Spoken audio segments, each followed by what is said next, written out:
Manuel Bompard est notre invité ce matin. Manuel Bompard, bonjour. Bonjour. Député LFI des Bouches-du-Rhône, coordinateur d'LFI. En fait, vous êtes le patron du parti. Ce soir, non, à partir de cet après-midi, 15h, je crois. Vous avez rendez-vous à 15h à Saint-Denis.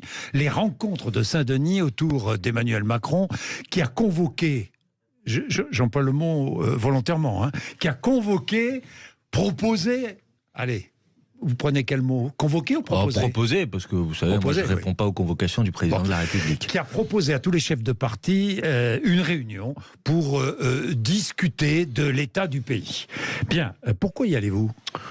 D'abord j'y vais parce que quand on est invité à participer à un échange pour pouvoir faire des propositions politiques sur l'état du pays, je pense que c'est notre rôle en tant que formation politique d'opposition d'y participer.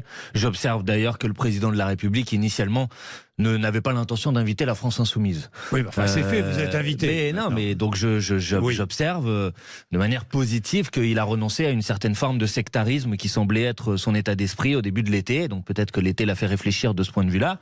Et donc c'est positif. Oui, bien sûr. Et pour le reste, moi j'y vais pour porter des propositions politiques dans l'intérêt du pays, qui me semble indispensable et sur lequel, pour l'instant, le président de la République n'a pas l'air d'en avoir conscience. Si on veut apaiser ou réparer le pays, il faut d'abord réduire un certain nombre des fractures qu'il a lui-même créées. Et une de ces fractures, c'est par exemple tout le sujet sur la réforme des retraites, qu'il a passé en forme. Je vais y revenir, parce que vous demandez un référendum sur la réforme des retraites. On va parler référendum, mais auparavant un peu de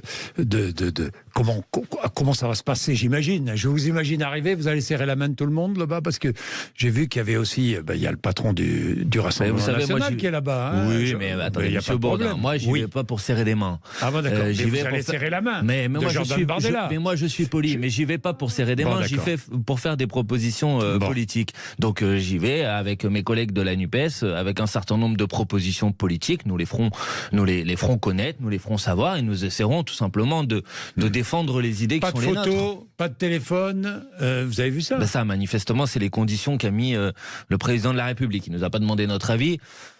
Mais tout ça, vous êtes prisonnier là-bas, vous êtes prisonnier là-bas. Oui, tout ça, ça m'importe assez peu, vous savez. Mais soyons francs. Soyons francs. Moi, j'y vais sans illusion. Et vous ne dînerez pas, j'ai vu. Non, parce que je pense que ce qui est important, c'est les moments qui peuvent être utiles effectivement au pays. Et je vois pas l'intérêt de manger avec le président de la République, même avec une grande cuillère. Travailler en commun sur des textes législatifs, pourquoi pas, oui ou non? Mais est-ce que vous seriez prêt à travailler en commun sur des textes législatifs? Mais nous, on a toujours été prêts depuis le début. Le problème, c'est que pour l'instant, le président de la République, le gouvernement, la minorité à l'Assemblée nationale n'a jamais vraiment voulu tenir compte des propositions et des positions des formations politiques d'opposition. Donc le problème, c'est pas de travailler en commun ou de pas travailler en commun. Le problème, c'est pourquoi faire. Et pour l'instant, la politique qui a été mise en place par le président de la République depuis 6 ans, mais en particulier depuis l'année dernière, c'est une politique que nous combattons fermement. Donc moi, ce que j'attends de voir cet après-midi, c'est si le président de la République a conscience que cette politique, elle nous mène dans le mur, et s'il est prêt à changer de cap. Manifestement, quand je lis les termes de son courrier, j'ai pas l'impression que ça soit son état d'esprit. C'est pourquoi j'y vais avec peu d'illusions, d'autant plus qu'on a déjà quand même chat échaudé craint l'eau froide, comme on dit. Donc on a déjà eu le grand débat. Parce que, M. Bourdin, vous vous rappelez des conclusions du grand débat, quand même? Parce que, par exemple, le président de la République avait dit « Je prends l'engagement, je vais abaisser le seuil nécessaire pour le référendum d'initiative partagée ». C'était il y a 3 ou 4 ans. Ce point n'a pas bougé, par exemple. On a eu la Convention citoyenne pour le climat. Il a tout jeté à la poubelle à la fin. Pas tout, mais en partie. 90% des propositions de la Convention citoyenne sur le climat ne se sont pas traduites d'un point de vue législatif.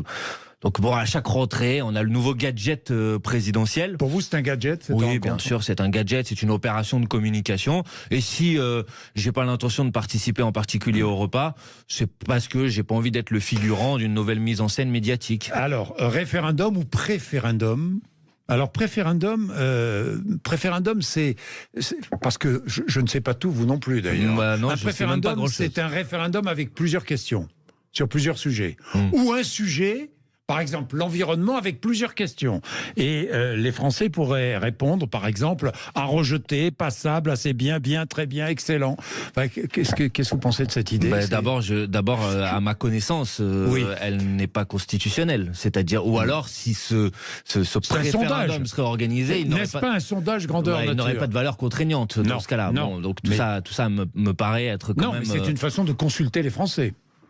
D'accord, mais bon, vous avez la possibilité de consulter les Français à travers leurs représentants à l'Assemblée nationale. Vous avez la possibilité de leur poser une question directement. C'est ce qu'on appelle un référendum.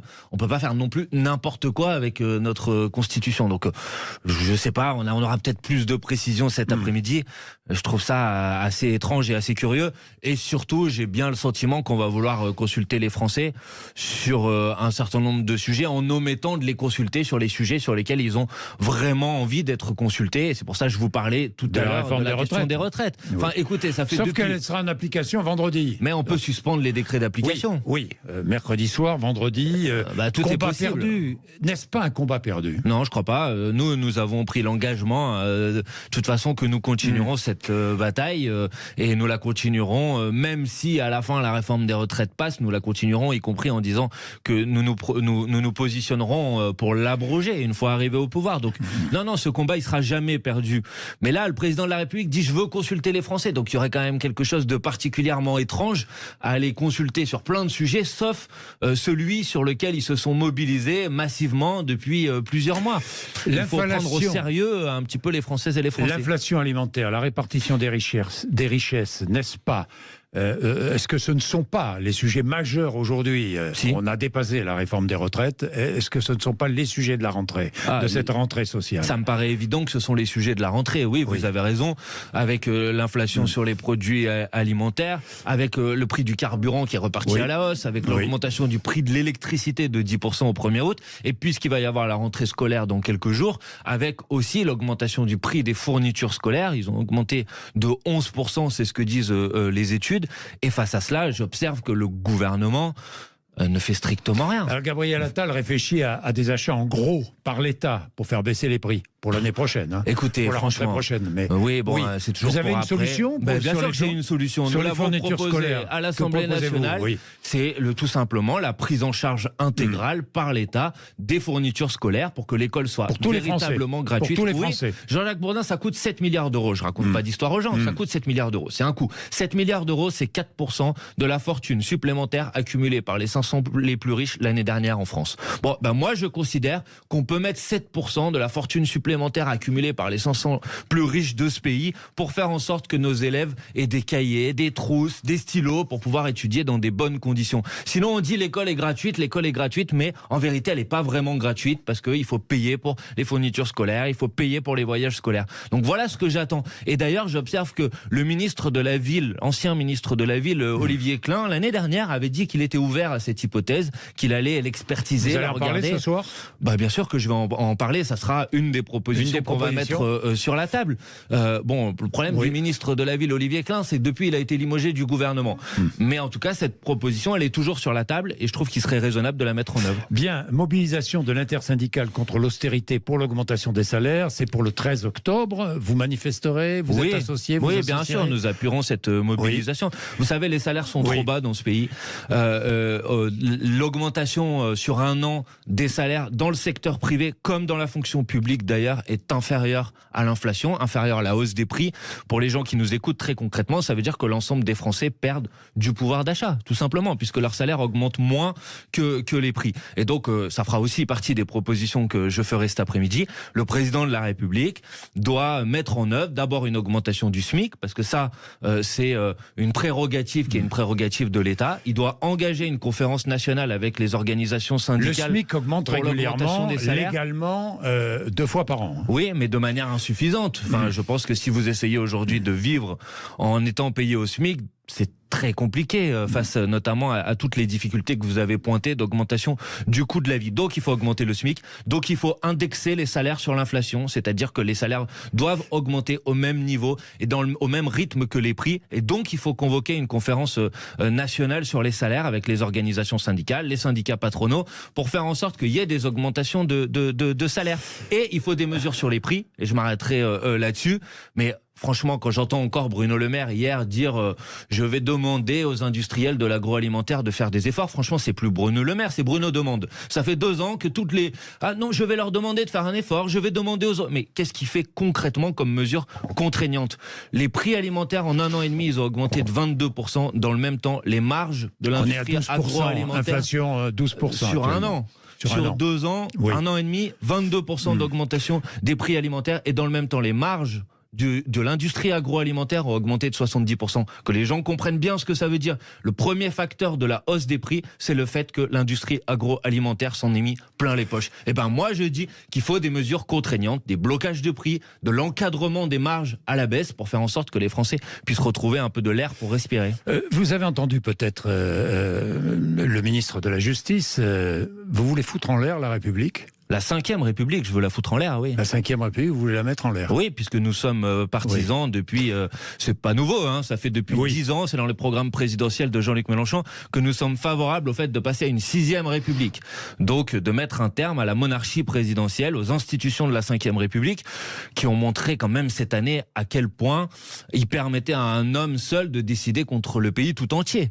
Sur la question des retraites, excusez-moi de vous le dire, mais à part le président de la République et quelques-uns de ses amis les plus proches, personne n'était favorable à cette réforme. Et pourtant, en utilisant des 49.3 à répétition, il a réussi à passer en force cette réforme. Donc oui, il y a un problème avec la 5e République. Oui, il faut passer à une 6e République. Et puisque le président de la République dit dans son courrier de cet après-midi qu'il ouvrira le débat sur les questions institutionnelles, nous y porterons cette revendication. C'est une 6e République, c'est un référendum d'initiative citoyenne, c'est la proportionnelle pour les élections, c'est la fin du 49.3. Voilà, c'est des mesures qui permettent tout simplement au peuple de décider. Sur le terrain purement économique, je regardais ces chiffres. Ce chiffre, taux des prélèvements obligatoires, on est à 45,4% du PIB. Ça veut dire que les Français n'ont jamais payé autant d'impôts. Et vous voulez les augmenter ? Moi, j'ai jamais dit que je voulais augmenter les impôts, parce que augmenter les impôts, vous savez, ça veut pas dire grand-chose. Non. Je défends une réforme fiscale dans laquelle les impôts augmentent pour une partie de la population, c'est-à-dire celles et ceux qui font partie des 5% les plus riches du pays, et baissent pour une grande majorité de la population. La réforme fiscale que nous avons proposée, Jean-Jacques Bourdin, elle est très simple.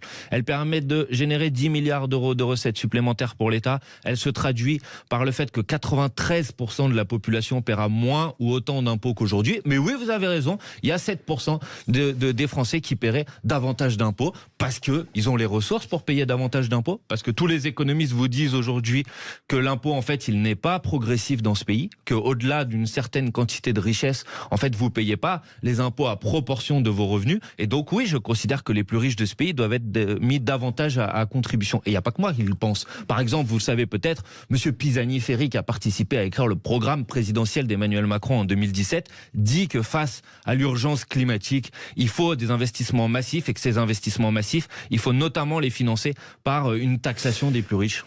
Manuel Bompard, où va la NUP? Liste séparée aux européennes? Non, on n'en est pas là encore. On n'en est pas là, ou enfin. Bah écoutez, moi... Presque là. Bah, Jean-Jacques Bourdin... Vous allez prendre une initiative pour essayer de réunir Europe Écologie Les Verts, les communistes? Moi, des initiatives sur ce sujet, ça fait des mois que j'en prends, mais je vais continuer. Bien sûr, je vais continuer. Écoutez, je pense que, pour répondre à votre question, je pense que la NUPES, elle est utile. Je pense que la NUPES, c'est un motif d'espoir. Peut-être pas pour tout le monde, mais pour beaucoup de Français qui ont considéré au moment des dernières élections législatives que c'était une alternative sérieuse et crédible au macronisme. Bien sûr, on a fini en tête du premier tour des élections législatives avec la NUPES. Donc je pense qu'il faut que la NUPES ait une liste commune aux élections européennes. Et moi, je mène cette bataille de conviction. Cette bataille de conviction. Vous avancez, vous arrivez à convaincre? Pas du tout. Écoutez, Jean-Jacques Bourdin, moi je trouve que la semaine dernière, cette cause-là, la cause de l'union, elle a avancé, puisqu'il y a eu à qui? Ségolène Royal? Ségolène Royal, Benoît Hamon s'est exprimé sur ce sujet, et même Olivier Faure. Quelle bravitude s'est moqué Fabien Roussel ici même lundi matin en parlant de Ségolène Royal. Écoutez Jean-Jacques Bourdin, même Olivier Faure, premier secrétaire du Parti Socialiste, qui pour l'instant n'avait pas pris position sur ce sujet, a dit samedi que dans l'hypothèse où les écologistes qui refusent aujourd'hui cette possibilité changeraient d'avis, lui serait prêt à participer aux discussions pour une liste commune de la NUPES aux élections européennes. Donc ça veut dire que petit à petit on avance. Et maintenant la responsabilité. De liste LFI ? Non, nous, depuis le début, on a dit sur ce sujet que ce qui était important pour nous, c'est qu'il y ait une liste commune aux élections européennes. Donc Ségolène Royal, tête de liste ? Attendez, je vais au bout de la logique, je vais répondre à votre question. Nous avons dit que nous étions prêts pour permettre cette liste commune, que la tête de liste ne soit pas issue des rangs insoumis. À partir de ce moment-là, il y a un certain nombre de propositions. Nous avons dit que nous étions prêts à ce que cette candidate soit issue des écologistes, puisque c'est eux qui avaient fait le résultat le plus important aux dernières élections européennes. Il y a Ségolène Royal qui propose aussi sa candidature. Pourquoi pas ? Mais bien évidemment, il faut que cette candidate tête de liste puisse recevoir l'assentiment de l'ensemble des formations politiques de la NUPES. C'est pas la France insoumise qui va décider tout seul. Voilà. Moi, je pense qu'il faut une liste commune aux élections européennes. Et en quelque sorte, je suis ouvert à toutes les hypothèses pour permettre que cette liste puisse exister. Manuel Bompard, le ministre de l'Éducation nationale, veut donc interdire l'abaya et le camis dans les écoles, collèges et lycées surtout, évidemment. Vous allez saisir le Conseil d'État pour stopper sa mise en application. Gabriel Attal s'appuie sur la loi du 15 mars 2004 qui interdit le port de vêtements et signes ostensiblement religieux dans l'enseignement primaire et secondaire. Est-ce qu'à vos yeux, l'abaya est un vêtement religieux ? En fait, le problème, c'est pas à mes yeux. La question aux yeux de qui alors ? Des institutions, des organisations représentatives du culte. C'est eux qui déterminent si un vêtement est un signe de leur religion. Mais alors pourquoi et de ce point de vue-là, attendez, Jean-Jacques Bourdin, de ce point de vue-là, le Conseil français du culte musulman a dit clairement qu'il considérait que l'abaya n'était pas un vêtement religieux, et donc à partir de ce moment-là, que de mon point de vue, ce vêtement-là ne rentre pas dans les signes religieux ostentatoires qu'interdit à juste titre la loi de 2004. Alors, Manuel Bompard, je vais revenir sur vêtements religieux ou pas vêtements religieux, je vais revenir sur ce que signifie l'abaya, mais en interdisant l'abaya, on stigmatise une religion. Qui a dit cela ? La France insoumise. Oui, bien sûr. Oui. Mais donc c'est un vêtement religieux, si vous stigmatisez une religion. J'ai bien compris, mais là c'est un peu le serpent qui se mord la queue. C'est pas le serpent qui se mord la queue, c'est la réalité. Oui, mais Gabriel Attal dit que c'est un vêtement religieux, lui, vous en êtes d'accord ? Oui. Bon, et c'est lui qui prend la... Non, moi je ne dis pas que c'est un vêtement religieux. Puisque vous dites on interdit l'abaya. Je comprends votre logique, mais vous me prendrez pas. Vous me prendrez une religion. Vous me prendrez pas à défaut sur ce sujet, mais pas du tout. C'est Gabriel Attal qui prend la décision d'interdire ce vêtement en considérant que c'est un vêtement religieux. Donc lui, son action, elle cible bien une religion en particulier. C'est pas la mienne dont on parle, c'est celle de Monsieur Attal. Donc il y a aucun problème de logique dans ce raisonnement. Et je vais vous dire le problème de cette décision, c'est que vous l'avez dit vous-même, la loi de 2004, elle interdit les signes religieux ostentatoires. Oui.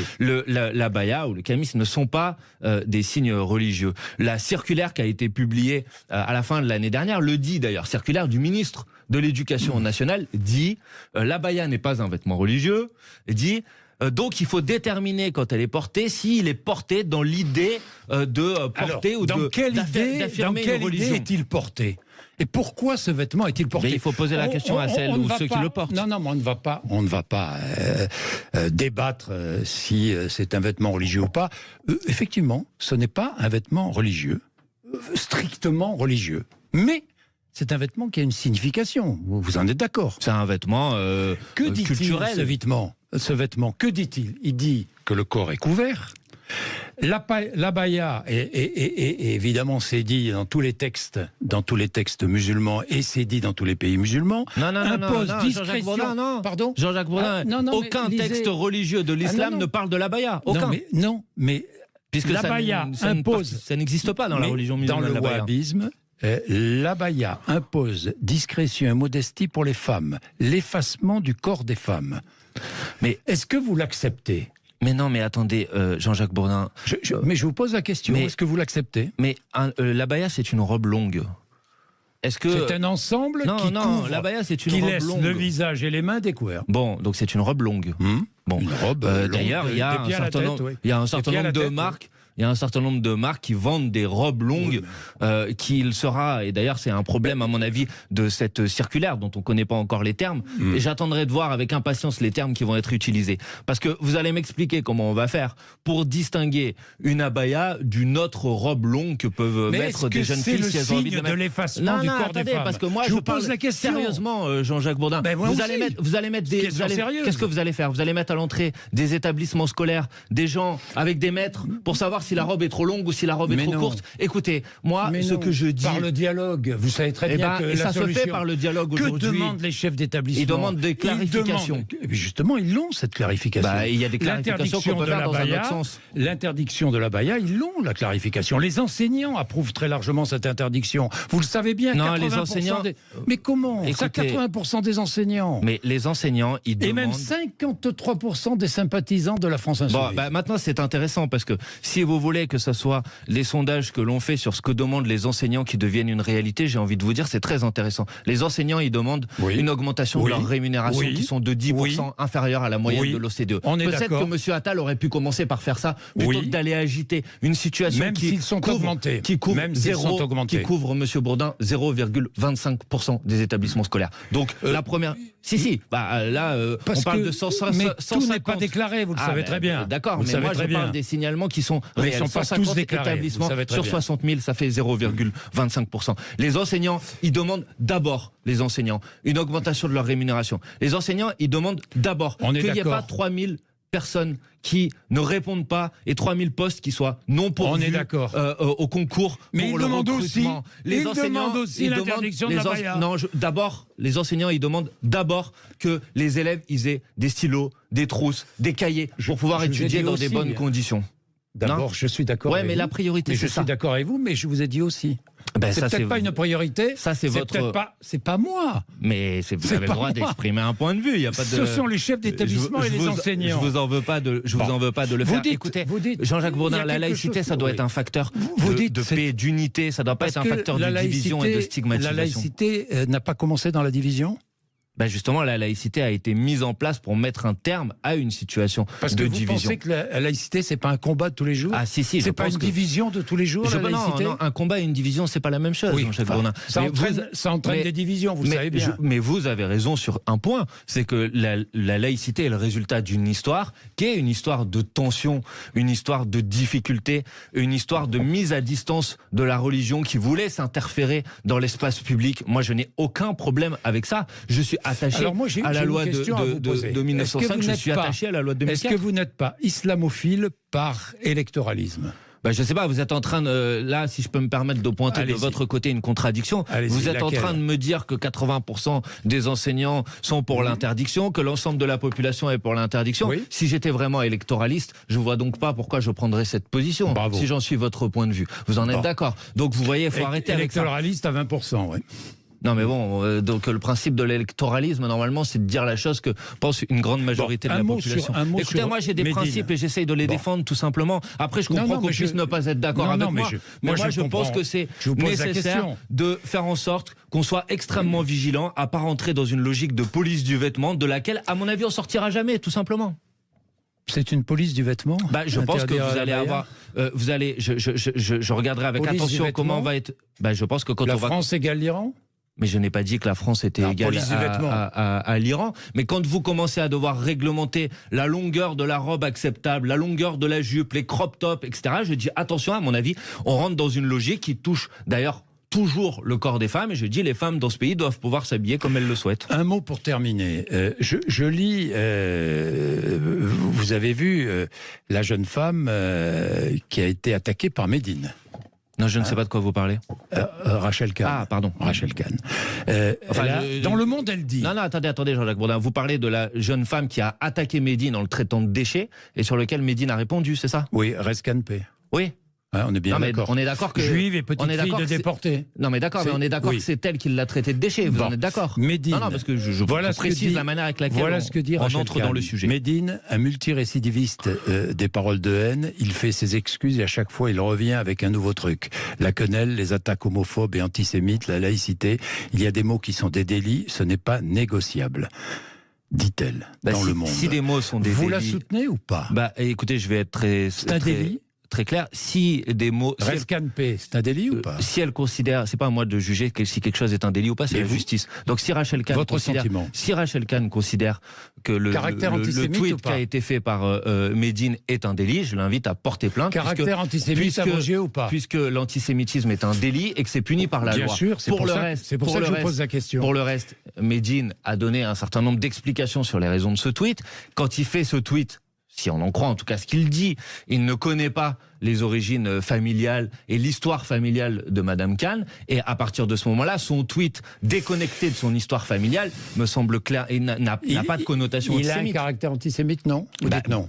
À partir du moment où Médine, quand il fait ce tweet, vous dites non. Mais à partir du moment où quand Médine fait ce tweet, il ne connaît pas l'histoire familiale de Madame Kahn. À partir du moment où, si vous connaissez l'histoire de Médine lui-même, vous savez comment Médine appelle sa famille. Il l'appelle la Kahn Family. Vous savez pourquoi? Parce qu'il a appelé un de ses enfants Gengis, du nom de Gengis Khan. Donc vous voyez bien que dans l'état d'esprit de Médine, qui passe du temps dans sa famille à faire des jeux de mots autour de ce mot Khan, K-H-A-N, à partir de ce moment-là, il fait ce tweet sans connaître l'histoire familiale de Rachel Kahn. Donc je pense qu'il n'y avait aucune volonté, aucune idée antisémite dans ce tweet. Ensuite, que Madame Kahn, parce qu'elle a son histoire familiale et puisse être blessée par ce tweet, je le comprends bien. Et si elle a été blessée pour ça, j'en suis solidaire. Bon, mais je pense que Médine, et je vous invite à écouter notamment ce qu'il a dit lors des universités d'été de la France Insoumise où il était invité, a dit et a eu des mots extrêmement clairs sur le fait qu'il combat, bien évidemment, l'antisémitisme comme toutes les formes de discrimination. Merci Manuel Bompard d'être venu nous voir ce matin. Il est 8h58.